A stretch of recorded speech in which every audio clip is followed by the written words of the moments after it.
আমি কিন্তু রোগ ধরছি। ওকে ওয়াজ করতেছি আপনি ওয়াজ করতেছেন, ঠিক আছে, ওয়াজ করতেছি, আপনি তো সংসদ অধিবেশনে আপনি ওয়াজ করতে বলেন। ওয়াজ করতেছি তো ওয়াজ করতেছেন, ঠিক আছে, ওয়াজটা কি করছেন আপনি তখন? রেকর্ডিং এই দেখেন দেখেন ওনার নাম কি?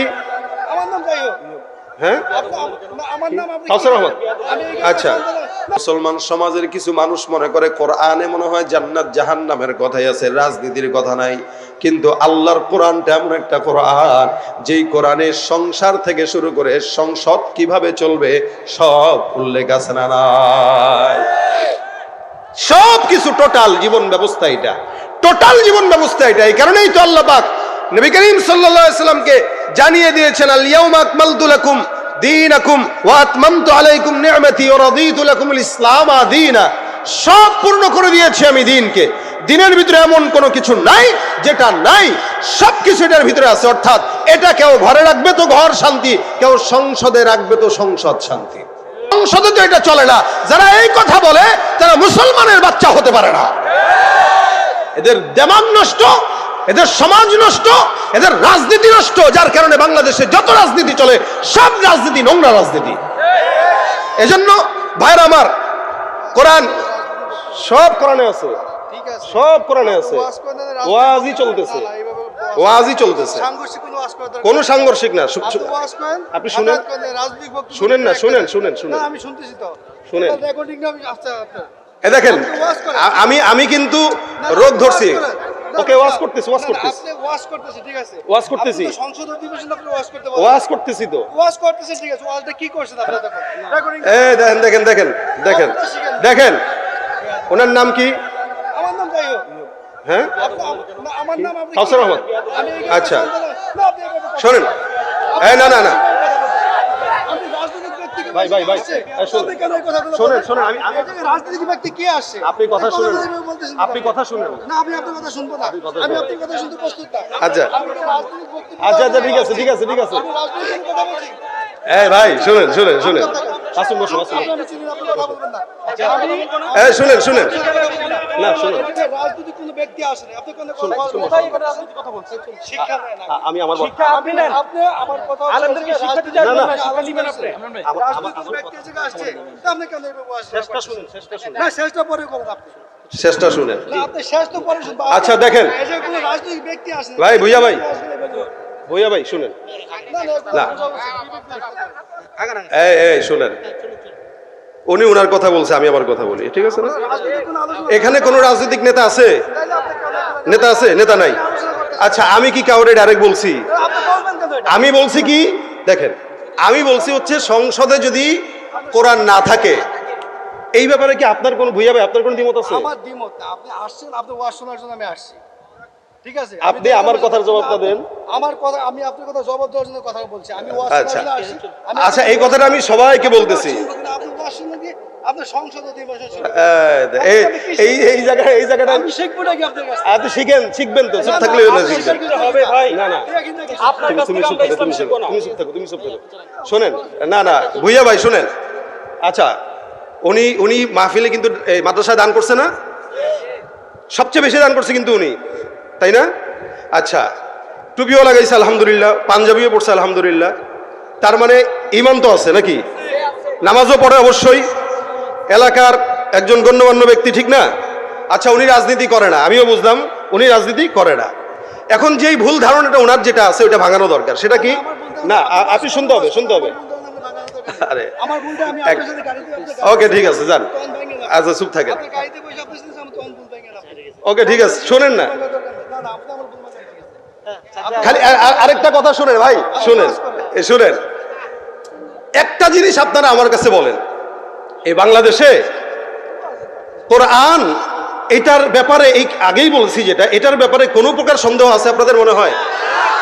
আচ্ছা, এইটা পুরো বিশ্বের সব জায়গায় দরকার আছে কিনা বলেন? এ ব্যাপারে কারো কোনো দ্বিমত আপনাদের?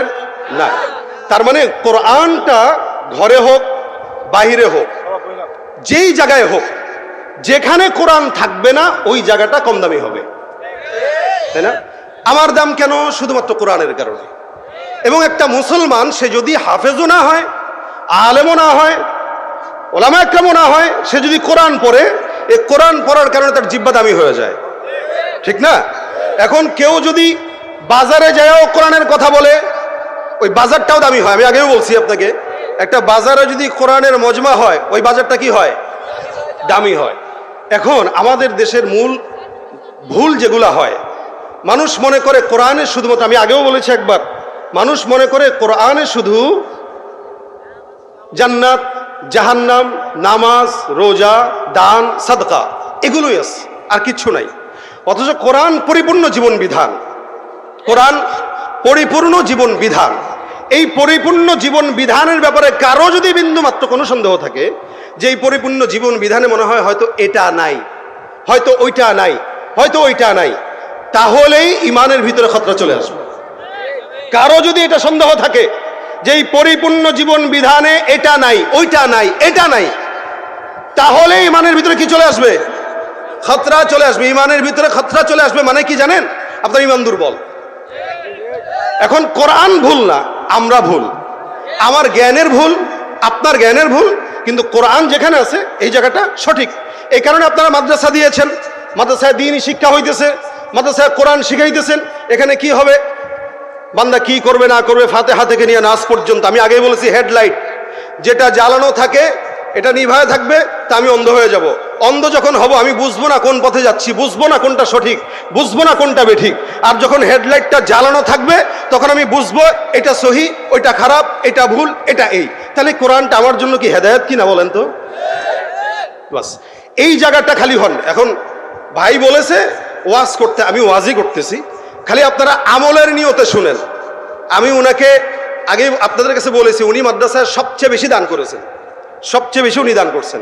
তারপরে মহব্বত আপনাদের চেয়ে উনার বেশি আছে, একটু বেশি আছে। আপনারা হয়তো আপনাদের সামর্থ্য আছে 10 টাকা দান করছেন, ওনার সামর্থ্য আছে উনি 1 লাখ টাকার বেশি দান করছে। কিন্তু 1 লাখ টাকার বেশি দান করেওয়ালা লোক যদি হুট করে একটু রেগে যায় তাহলে মানায় না, এটা আমি আপনার ওয়াজ শোনার জন্য মানায় না, এত এটা সময় দেই না। আলহামদুলিল্লাহ আপনি বসছেন, শুকরিয়া। আমি আপনার ওয়াজ শোনার জন্য আসছি। আমার কথা হচ্ছে আপনি হেদায়েতের বাণী দেন না, আমি আসছি আমি কেমনে হেদায়েত হবো? আচ্ছা এখন দেখেন, এই সেদিনও এক মাহফিলে গেছি, দেখেন রাজনীতি শিখতে না আপনার কাছে ভাই, হেদায়েত আসছি। আচ্ছা সেদিন এক মাহফিলে গেছি বুঝছেন, আপনি হেদায়েত কি করেন আমার? এই শুনেন, সেদিন এক মাহফিলে গেছি, আমি আসছি, এক মাহফিলে যাওয়ার পরে আমারে পাশ থেকে সভাপতি বলতেছে যে হুজুর কোরআন হাদিসের কথা বললেন। আমি মাহফিলের সভাপতিরে বললাম, জনগণকে বললাম যে ভাই কোরআন হাদিসের যে কথাগুলা এটা কি আমরা বলি কি বলি না বলেন তো? আপনাদের কি মনে হয় ওলামা একরামরা কোরআন হাদিসের কথা বলে না, ওয়াজ করে না? এখানে আজকে মাগরিব থেকে এই পর্যন্ত যা আলোচনা হয়েছে, কেউ কি বলেছে সন্ত্রাসী করেন? কেউ কি বলেছে নামাজ পড়েন না? কেউ বলে নাই। তার মানে প্রত্যেকটা ওলামা একরাম নামাজের কথা বলে, জিকিরের কথা বলে, কোরআনের কথা বলে, সুদের বিরুদ্ধে বলে, ঘুষের বিরুদ্ধে বলে, এই কথাগুলোই বলি আমরা। এরপরেও যদি কেউ বলে হেদায়েতের বাণী বলেন, কোরআনের কথা বলেন, এর চেয়ে আর কি বলার আছে? আল্লাহ আমাদেরকে সঠিক হেদায়েতের বুঝ দান করে বলেন আমিন। এটা প্রত্যেকটা মাহফিলে আপনারা খেয়াল রাখবেন, আল্লাহ যেন আমাদের বিরুদ্ধে যেটাই যাক যাক, অথবা আমার বিরুদ্ধেও যদি, আমাকেও যদি কখনো দেখেন, আমি হযরত ওমর ফারুকের কথা আমি নকল করে আপনাদেরকে বলছি। হযরত ওমর বলেছিলেন যে আমার কোনো কথা বা আমি ওমর যদি ইসলাম থেকে এক বিন্দু সরে যাই তাহলে তোমরা আমি ওমরের বিরুদ্ধে চলে যাবা। আমিও বলছি বাংলাদেশের কোনো ওলামা একরাম যদি হেদায়েতের থেকে ছুটে যায় আপনারা তাদের বিরুদ্ধে চলে যাবেন। আমার পীর যদি আমার হেদায়েত থেকে সরে যায়, আমার পীর যদি ইসলাম থেকে সরে যায়, আমি আমার পীরের বিরুদ্ধে লেগে যাব, এটা আমার দায়িত্ব। আমি সাইদ আহমদ যদি আজকে কোরআনের বিরুদ্ধে কোনো কথা বলি আপনারা আমার বিরুদ্ধে লেগে যাবেন, এটা আপনাদের দায়িত্ব। সুতরাং এই জায়গাটায় কারো সঙ্গে কোনো তেলাতেলি চলবে, এই বুঝগুলো আল্লাহ পাক আমাদের দান করুক বলেন আমিন।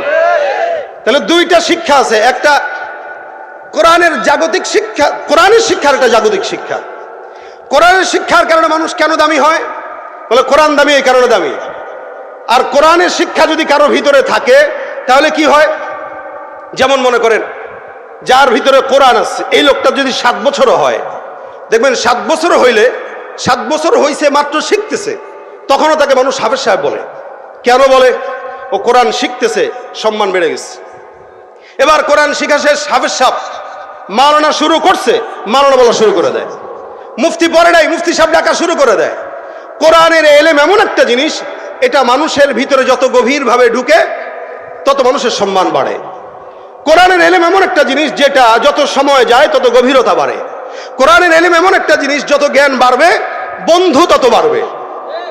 দুনিয়ার হালত দেখেন, আপনার টাকা আছে, আপনার ক্ষমতা আছে, আপনার ব্যবসা বাণিজ্য বড় আছে, যত টাকা বাড়বে বন্ধু বাড়বে না, শত্রু বাড়বে। আজকে যদি আপনি কোটি টাকার মালিক হন, কালকে 500 কোটি টাকার মালিক, দেখবেন পরের দিন আপনার পিছনে শত্রু লেগে যাবে। আজকে আপনি মেম্বার, পরের দিন চেয়ারম্যান, তারপরের দিন এমপি, দেখবেন আরো শত্রু লেগে যাবে। কেন? দুনিয়ার হাইসিয়াতে যে যত বড় হয় তার পিছনে তত শত্রু লাগে। কিন্তু একজন দ্বীনের হাইসিয়াতে যে যত বড় বুজুর্গ হয়, যে যত বড় আলেম হয়, আল্লাহ পাক দুনিয়া এবং আখিরাতে তার বন্ধু বাড়ায় দেয়। এটা কোরআনের কারণে, অন্য কোনো কারণে না। এবং কোরআনের এলেম এটা কখনো বান্দার দিন থেকে সরে যায় না। ক্ষমতা আজকে আছে কালকে নাই, টাকা আজকে আছে কালকে হইতে পারে সকালবেলা আমি বড় লোক, বিকেলবেলা ফকির হয়ে গেছি। ফিলিস্তিনের মুসলমানদের দিকে তাকান, এদের হালত কি? এরা এরকম অসংখ্য মানুষ ছিল যাদের আপনার আমার চাইতে বড় বড় বিল্ডিং ছিল, কিন্তু আজকে সারা সময়ের কারণে এদের এমন অবস্থা যে এরা খাওয়ার জন্য ঘাস পর্যন্ত পায় না। ক্ষমতা আজকে আছে কালকে নাই, বাড়ি আজকে আছে কালকে নাই, সম্পদ আজকে আছে কালকে নাই, কিন্তু কোরআন আজকে আছে কালকে নাই এমন হয় না। বরং এটা যত সময় যায় তত কোরআনের এলেমের গভীরতা আল্লাহ বাড়ায় দেয়, সম্মান বাড়ায় দেয়। এই জন্য দুনিয়াবি শিক্ষার, দিনের শিক্ষার ভিতরে কোরআন আর দ্বীনি শিক্ষার ভিতরে পার্থক্য এটা। এখন যদি আপনাদেরকে বলি দুনিয়াবি শিক্ষা ডাক্তার হওয়া, এটা কি ফরজ ওয়াজিব? ডাক্তার হওয়া ফরজ ওয়াজিব? কিছুই না, জরুরি। জরুরি জরুরি কেন বললাম? যদি সমাজের কোনো ডাক্তার হয় আমরা তাদের কাছে যেতে পারি। মেয়েদেরকে ডাক্তার বানান, আমাদের বিবিরা আপনাদের মেয়েদের কাছে ডাক্তার হিসেবে যেতে পারবে, এটা জরুরি বিষয়। কিন্তু দ্বীনের এলেম শিক্ষা করা জরুরি কোনো বিষয় নয়, বরং এটা ফরজ বিষয়। কি বলেন তো? এটা ফরজ বিষয়। দ্বীনি শিক্ষা এটা ফরজ।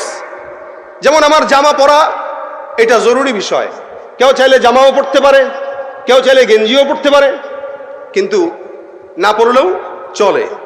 লেকিন কেউ যদি লুঙ্গি অথবা পায়জামা না পড়ে, মানুষ কি বলবে? পাগল বলবে। সুতরাং ফরজটা আগে, জরুরতটা পরে। কোরআনের শিক্ষা জরুরি নয়, ফরজ। দুনিয়াবি শিক্ষা ফরজ নয়, জরুরি। সুতরাং কেউ যদি কোরআনকে বাদ দিয়ে দুনিয়াবি শিক্ষা শিখতে যায়, তাহলে ওই ব্যক্তিটা কেমন যেন ফরজ বাদ দিয়া জরুরতের পিছনে ছুটল। এই জন্য প্রত্যেকের উচিত, এই মাহফিলে যারা আসছেন সবার উচিত, এবং স্টেজে যারা আছেন তাদেরও উচিত, দুনিয়াবি শিক্ষা অর্জন করেছেন, পাশাপাশি দ্বীনি কোরআন শিক্ষা অর্জন করা। এটা উচিত না, এটা ফরজ। এটা কি বলেন? ফরজ। প্রত্যেকের উচিত। অনেক তো ডাক্তার হইলাম, অনেক তো ইঞ্জিনিয়ার হইলাম, সন্তানদেরকে অনেক ইংলিশ মিডিয়ামে পড়াইলাম, কিন্তু আমার সন্তানটা আমার কবরের পাশে দাঁড়াবে কিনা এটা সন্দেহ। কেন সন্দেহ? ও তো দিনের বুঝি নাই, ও কেমনে দাঁড়াবে? এ কারণে সন্তান যদি 5টা থাকে, অন্তত একটাকে দ্বীনি শিক্ষার জন্য শিখান। অন্তত যদি ডাক্তারও বানান, ইঞ্জিনিয়ারও বানান, শুরুতে দ্বীনি শিক্ষাটা দেন।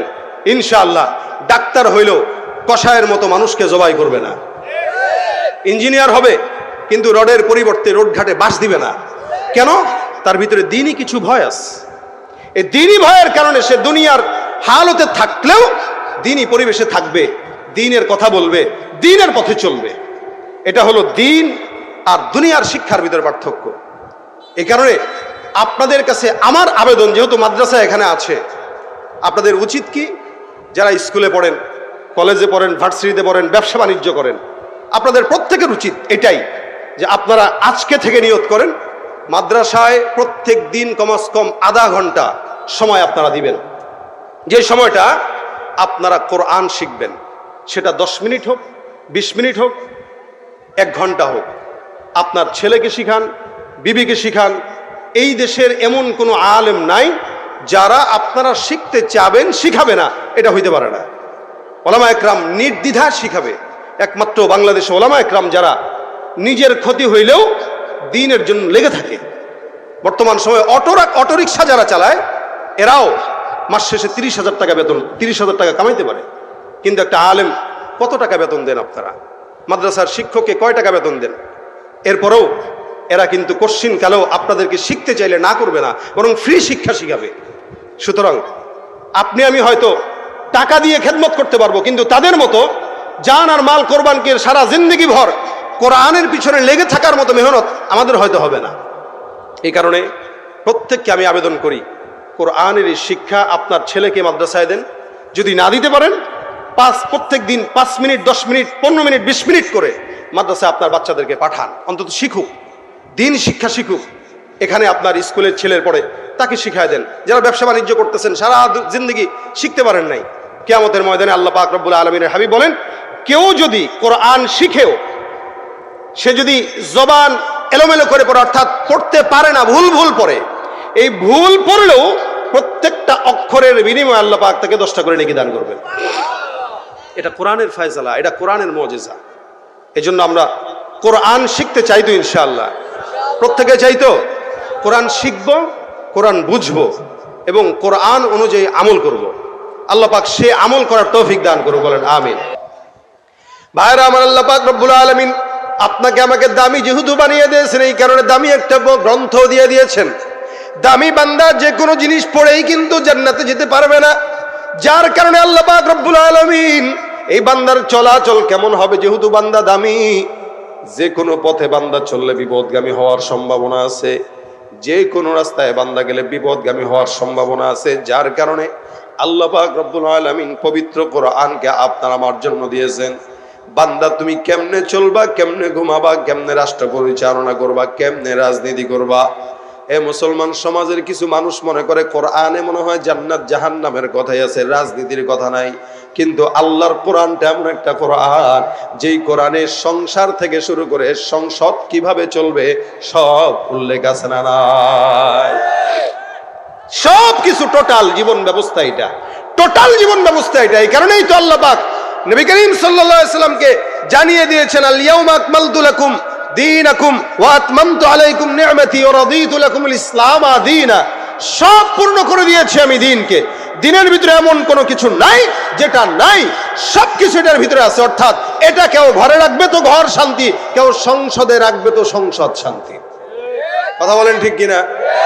এটা কোথায় এমন কোনো জায়গা নাই যেখানে এটার কাজে লাগে না, প্রত্যেকটা জায়গাতে এটা কাজে লাগে। কিন্তু আমরা এটাকে বাদ দিয়া আজকে কুফরি মতবাদকে সমাজের ভিতরে প্রতিষ্ঠা করার জন্য আমরা চেকে বসেছি এবং এটার পিছনে আমরা গরু ছাগলের মতো দৌড়ানো শুরু করে দিয়েছি। কুফরি মতবাদ আমাদের কাছে পছন্দ লাগে, আল্লাহর দ্বীন পছন্দ লাগে না। যার কারণেই যারাই ক্ষমতার পালা বদলে এই পর্যন্ত যত বছর দেখেছেন বাংলাদেশের, তত বছরে কোরআন যেহেতু ইসলামে ছিল না, এই কোরআন যেহেতু এই দেশের আইনে ছিল না, রাষ্ট্রীয় আইনে ছিল না, কোরআন অনুযায়ী যেহেতু দেশ চলে নাই, এই কারণে এত বছর পর্যন্ত দেশের পরিচালনায় যারাই ছিল কেউ শান্তি আনতে পারে নাই। কিয়ামত পর্যন্ত চলাবে, শান্তি আনতে পারবে না, পারবে না, পারবে না। কেন পারবে না? কোরআনকে বাদ দিয়া দেশে কেন ছোট্ট একটা ঘরেই তো শান্তি মিলবে না, গোটা দেশে কেমনে শান্তি মিলে? ছোট্ট ঘরেও যদি কোরআন না থাকে ওই ঘরে শান্তি মিলে না। সেখানে এত বড় রাষ্ট্র, এই রাষ্ট্র পরিচালনার ক্ষেত্রে শান্তি আনার জন্য কোরআনের বিকল্প কোনো কিছু আছে? কথা বলেন আছে? তার মানে কোরআনকে যারা দূরে ঠেলে তারা কি মুসলমান না বেঈমান? সমাজের ভিতরে আল্লাহ পাক কোরআনকে দামি বানিয়ে দিয়েছেন। কোরআনের কারণে এই কাঠটা দামি, কোরআনের কারণে গিলাফটা দামি, কোরআনের কারণে বিল্ডিং দামি, কোরআনের কারণে 7 বছরের যুবক 7 বছরের বাচ্চা দামি, কোরআনের কারণে জায়গা দামি হয়ে গেছে। যেই জায়গাটা একটা সাধারণ মাঠ, ওই জায়গাটার ব্যাপারে পয়গম্বর বলেন, আল্লাহ পাক রব্বুল আলামিনের হাবিব বলেছেন, কোন মজমায় যদি কোরআনের আওয়াজ হয়, আল্লাহর নবীর আওয়াজ হয়, আল্লাহর নবী বলেন ওই মজমাটাকে আল্লাহর ফেরেশতারা চতুর্দিক থেকে ঘেরাও করে রহমত বর্ষণ করে। সুবহানাল্লাহ। ওটা জান্নাতের বাগান হয়ে যায়। কিসের বরকতে? বলেন না কিসের বরকতে? একটা বাজার, ওই বাজারেও যদি কোরআনের আড্ডা জমে, কোরআনের মজমা জমে, বাজারটাও আল্লাহ পাক খানিক সময়ের জন্য জান্নাতের বাগান বানায় দেন। ভাইরা আমার, আল্লাহ পাক রব্বুল আলামিনের হাবিব এই কারণেই বলেছেন কোরআনের মজমা এত দামি, কোরআন তেলাওয়াতের মজমা, কোরআনের চর্চার মজমা এত দামি। আল্লাহ পাক রব্বুল আলামিনের কোন বান্দা যদি 5-10 মিনিট কোরআনের মজমার কোনো আলোচনা করে, কোরআনের ইলম অর্জন করে, ওই জায়গাটার দাম, ওই সময়ের দাম, ওই মজমার দাম সারা রাত জেগে নফল ইবাদতের চাইতেও মালিকের দরবারে বেশি হয়ে যায়। সুবহানাল্লাহ। এটা যেখানে যাবে ওখানে দামি হয়ে যায়, এটা সব জায়গায় দামি। এটা যে আকলে ঢুকে ওই আকলের জন্য এটা হিকমতপূর্ণ আকল হয়ে যায়। যে আকলে কোরআন যায় ওই আকলটা হিকমতপূর্ণ আকল হয়ে যায়। ওই আকলে আর কোনোদিন দুনিয়ার নোংরামি জ্ঞান ঢুকে না, কারণ আল্লাহর কোরআন যে আকলে যায় ওই আকলে কোনো অন্যায় অবিচার এগুলো বাসা বাঁধতে পারে না।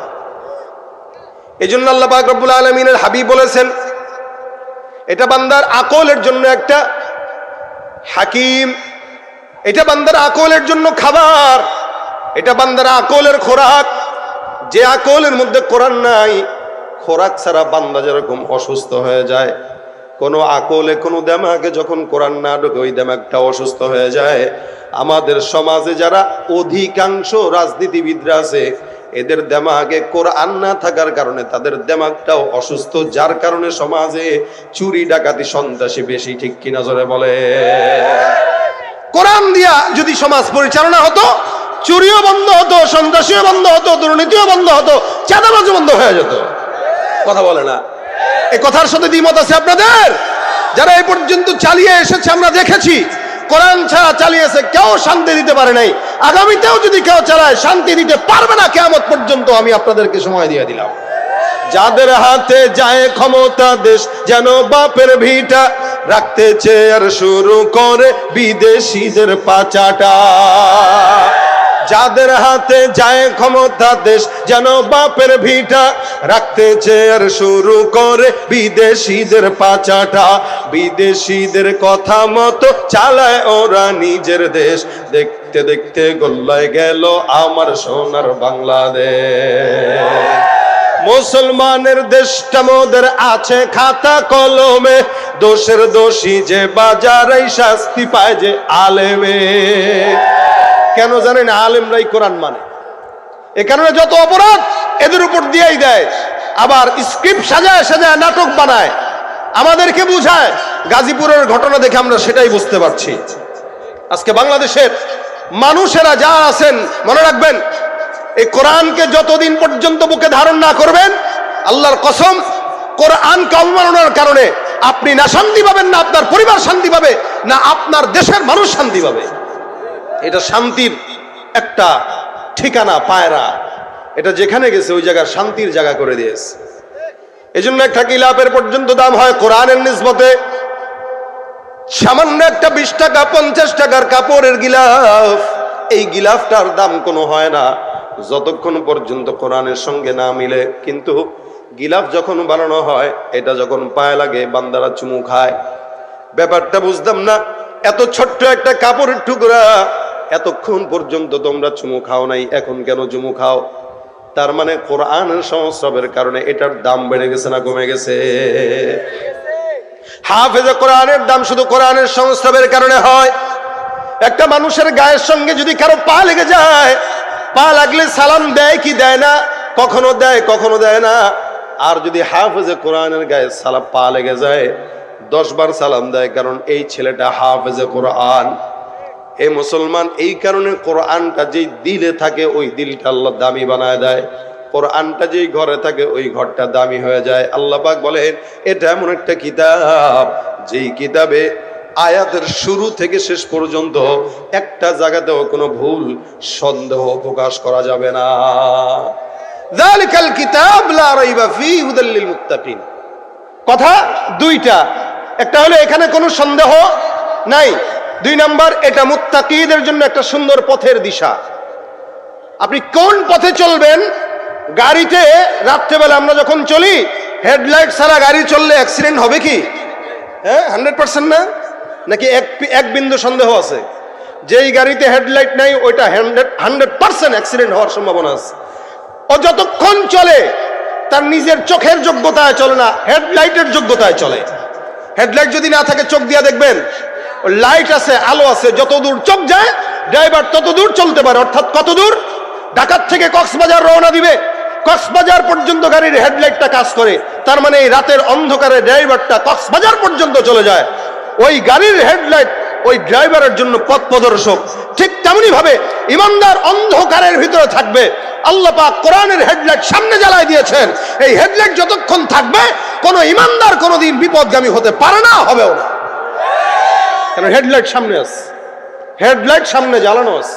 এটা কোনোদিন, এই হেডলাইট যতক্ষণ থাকবে, ব্যাটারি যতক্ষণ থাকবে, ততক্ষণ এই হেডলাইটের আলোতে ইমানদার চলবে। আর কেউ যদি ইচ্ছা করে হেডলাইটটা বন্ধ করে, অর্থাৎ কোরআন বন্ধ করে রেখে দিল, যা এই কোরআন তো মসজিদের জন্য, এটা তো মাদ্রাসার